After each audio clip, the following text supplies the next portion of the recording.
now we have a grand vision of the universe. So these guys are called the Tattva Abhimani Devatas.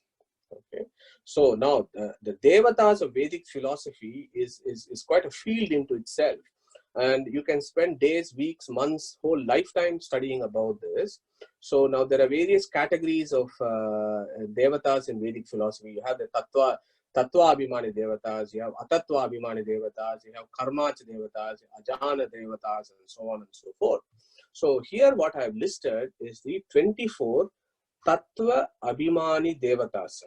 Okay, so the Vedic philosophy describes, look, behind every component of the material universe, there is a sentient being who has his jurisdiction to make sure that this aspect of the universe works properly. Why that is the case, we'll come to that a little bit later. I've got a couple of interesting slides to get you around that concept. So the names here will all be familiar with you. I'll go through this. See, the Abhimani Devata of Mula Prakriti is Lakshmi. She's got three forms, Shri, Bhu and Durga. Mahat, Chaturmukha Brahma. Ahankara is Rudra or Shiva.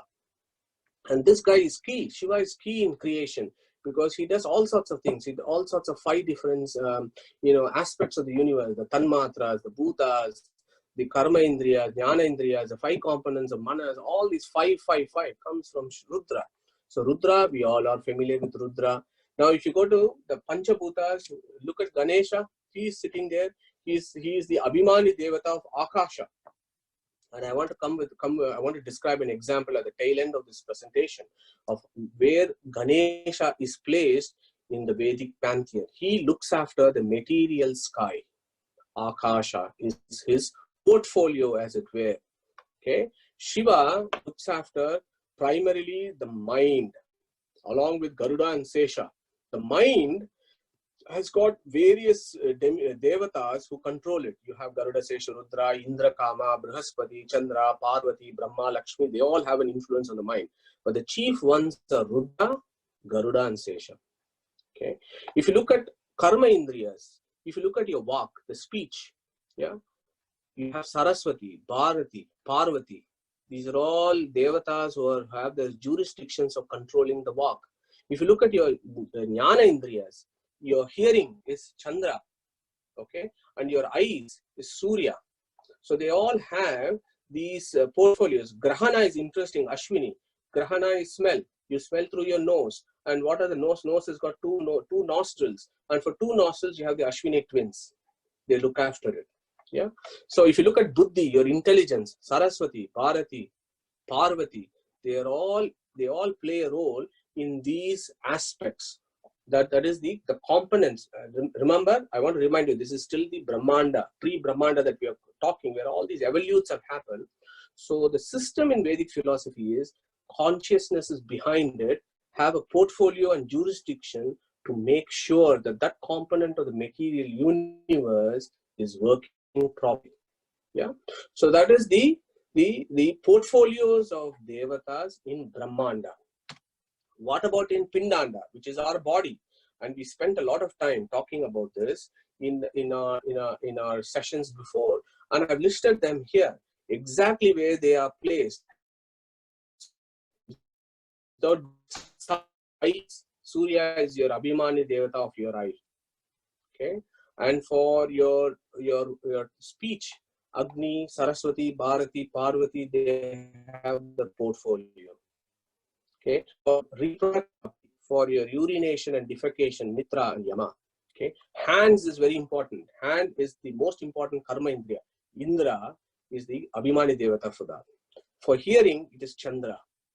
Okay, so look at this figure. What are the portfolios of all these devatas as per Vedic philosophy in our own body?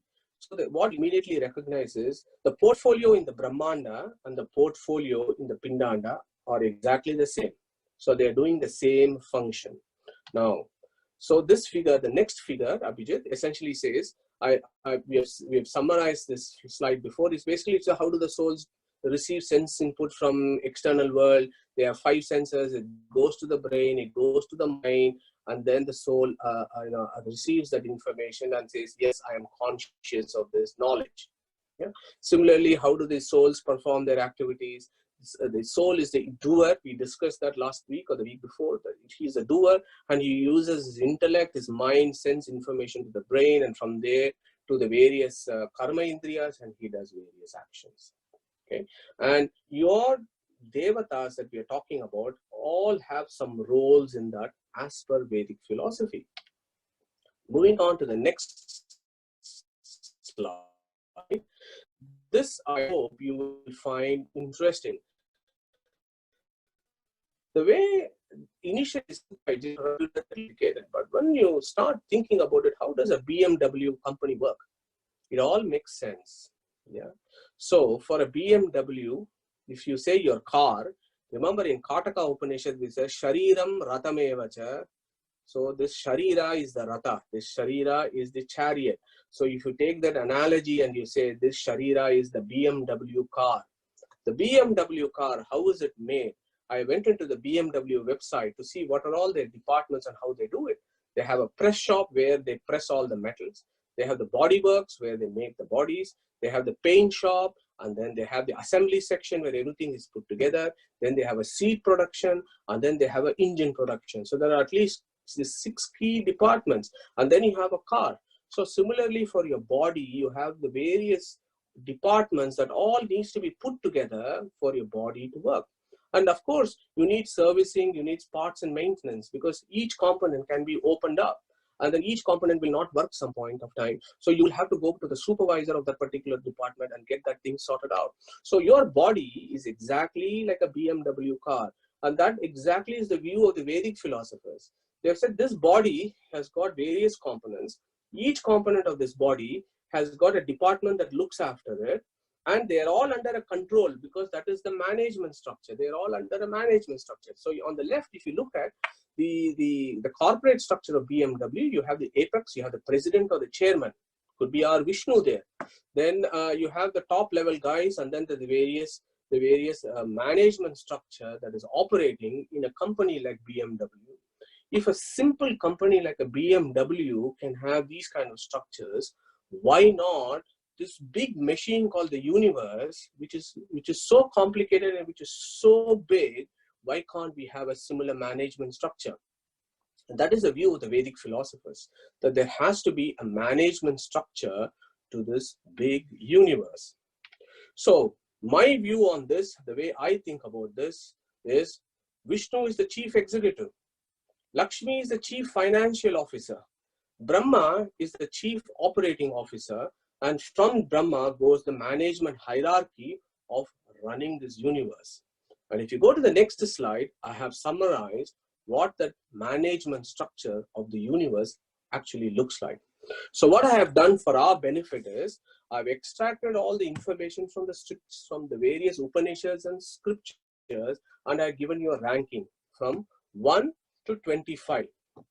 Okay, I should technically do up to 24, because there are 24 tattvas that make up the Brahmanda. Yeah, so there are 24 to 25 different devatas who have that portfolio. So on the top of this rank sits Vishnu. Next comes Lakshmi. Then comes Chaturmukha Brahma, Mukhya Prana, and all the Rujus as they are called. Then comes Saraswati, Bharati, and their Ruju Patnis, their corresponding wives. So Chaturmukha Brahma's wife is Saraswati, Vayu's wife is Bharati, and all the Rujus are the Ruju Patnis. Then you have Garuda, Sesha, and Rudra. And then you have Vishnu's Shanmahishis. And then you have 7th is the consorts of Garuda, Sesha, Rudra. 8th is Indra. Okay. And then if you come to the next level, 12th is Surya, Chandra, Yama. 13th is Varuna. And 15th is Agni.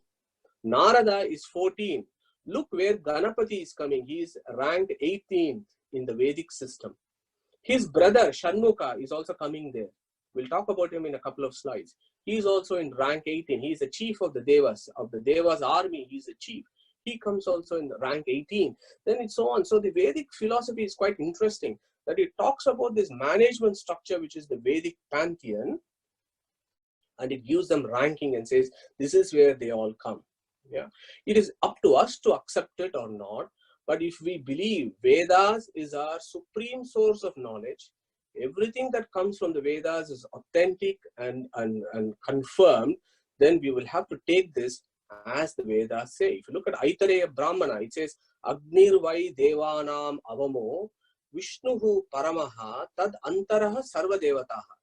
That is a verdict from Aitareya Brahmana. So it says, Agnir Vai Devanam Avamo. Why? Because he is rank 15. Vishnuhu Paramaha. Why? Because he is rank 1. Tad Antaraha Sarva Devataha, and all others are in between these. Vishnu and Agni is what Aitareya Brahmana's verdict. Taitareya Samhita also says the same thing. Anir Avamo Devanam Vishnuhu Paramaha. Yeah. So we take our evidence from the scriptures to say this Vedic pantheon is. HinduKnowledgeAcademy.com will celebrate Vedic culture and present its philosophies to the modern Hindu in an accessible format. Our ancient heritage is our greatest strength. Through preservation and dissemination, together let us spread positivity in the world. Thank you for listening and welcome to Hindu Knowledge Academy.